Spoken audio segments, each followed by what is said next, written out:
Okay, students, let's go ahead and start 8.3 factoring ax squared plus bx plus c. This is important because a is going to equal 1. So I'm going to take my highlighter and I'm going to highlight. This is super important. And what they're talking about is this number right here. Our leading coefficient is going to equal 1. Again, this is out of the Holt textbook. So if you guys can do me a favor, pause the video and go ahead and copy down your outline of your notes. I am going to go ahead and get started. I feel like that we have learned about the big X before. And if we haven't, let me just talk about a couple of things. Here is the big X. And this 6 at the top, we know we're going to obtain from multiplication. Again, I will tell you where we're going to get these numbers from. The 5 on bottom, again, is going to be our B value if you're looking at ax squared plus bx plus c. And to get this 5, we have to add the 2 numbers. So you need to be thinking of 2 numbers that when I multiply these 2 numbers, I get 6, but at the same time, I can add the 2 numbers and I will get positive 5. If you want, you can stop the video. You could play around with the calculator. If you know what it is, just check your answer. So what you're thinking of, you should be thinking of 2 numbers that make up 6. So we have 1 and 6. 1 times 6 is 6. And 2 and 3. 2 times 3 is also 6. But at the same time, that 1 and 6 or that 2 and 3 has to add up to 5. So yes, the correct answer is 2 times 3. 2 and 3. 2 times 3 is 6. 2 plus 3 equals 5. So I know I did it right. And this right here would be your answer. Okay. Okay, same thing. 15, we have a positive 15. Again, the 2 numbers, if you multiply them, you get positive 15. Down here, if you add those exact 2 numbers, you get positive 8. So what are my numbers? Think of some numbers. And I have a feeling there should have been a negative. Correct me. Oh, yeah. Sorry, guys. This should be a negative. There we go. So if I add my 2 numbers, I'm going to end up with a negative 8. Okay, so the 2 numbers are negative 3 and negative 5. Okay. A negative 3 times a negative 5 gives me positive 15. A negative 3 plus a negative 5 gives me a negative 8. Okay, so this is what we call the big X, but in order for us to get to the big X, we are looking at some numbers. So let me zoom in on this. And this is, we're gonna be working with a trinomial, okay? And remember, with your trinomial, we have ax squared plus bx plus c. Okay, and as you can see, a is equal to 1. We have an imaginary 1 there. Now, to factor using the big X, what you need to multiply is a times c. So a is 1, c is 24. That number goes on top. To figure out what number goes on bottom, that's your b. Our b is 10. So 10. So 24 and 10, now we got to figure out again what 2 numbers, when I multiply them, it's going to give me 24. At the same time, when I add those 2 numbers, I get positive 10. So you need to come up with 2 numbers or several numbers that make up 24 and then just kind of break it down from there, decide which ones equal to 10. Oh, excuse me for a moment.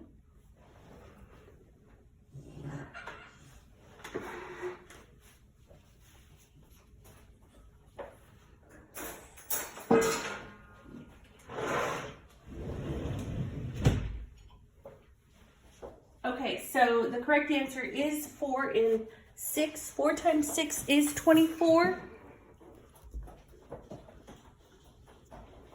4 times 6 is 24. At the same time, if I add 4 plus 6, that gives me 10. Now, we're not going to leave it like this as what we did earlier, okay? Because we are actually trying to factor. So what that means is when I factor, I'm going to take my value x and I'm going to set it up as two binomials, x plus 4 and x plus 6. Now, some of you might be asking yourself, well, I put 6 times 4. That's fine. If you switch the order and you put x plus 6 and x plus 4, that's okay. This is your final answer. This is what you should be boxing, not that. Okay, let's go ahead and continue. Again, we have an imaginary 1 there. Now, it's super important to put that imaginary 1 because we don't want to forget it. When we get into 8.4 notes factoring, I'm going to highlight the A. And instead of A equaling 1, it's actually going to be greater than 1. So it could be 2, it could be 3, it could be 4, and so forth. All right, let's go ahead and get our top number, which is 1 times 12. 12. And our B is 7.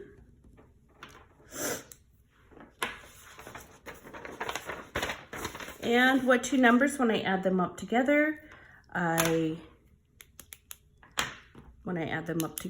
end up with 7. At the same time, when I multiply, I end up with 12. So 4 and 3. 4 times 3 is 12. 4 plus 3 equals 7. So when I factor this, it's going to be x plus 4, x plus 3. There's my answer. Okay, let's keep going. Sometimes you're going to encounter negatives.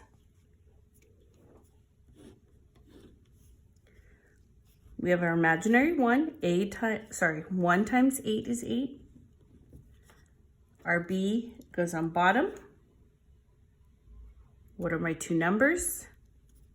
Our two numbers are going to be 2 and 4. Check my answer. 2 times 4 gives me 8. 2 plus 4 gives me 6. So final answer, when I factor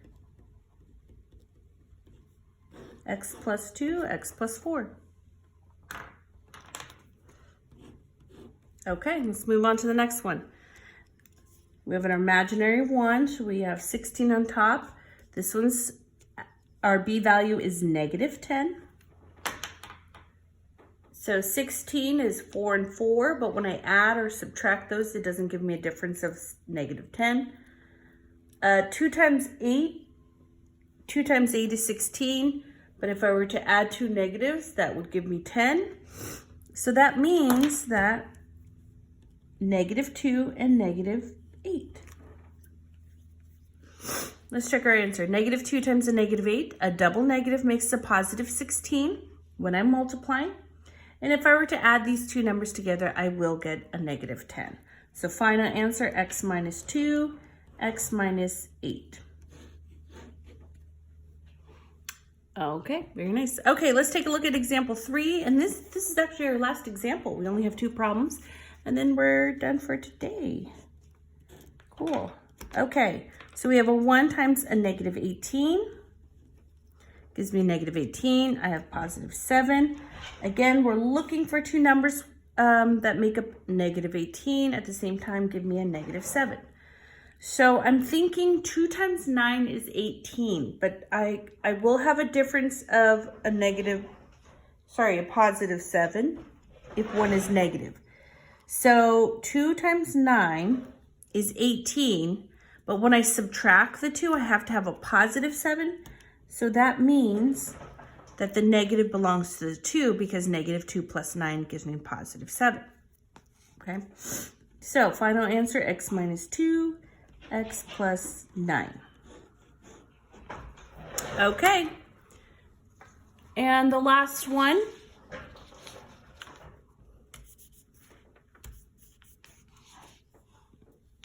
Let's do it like this.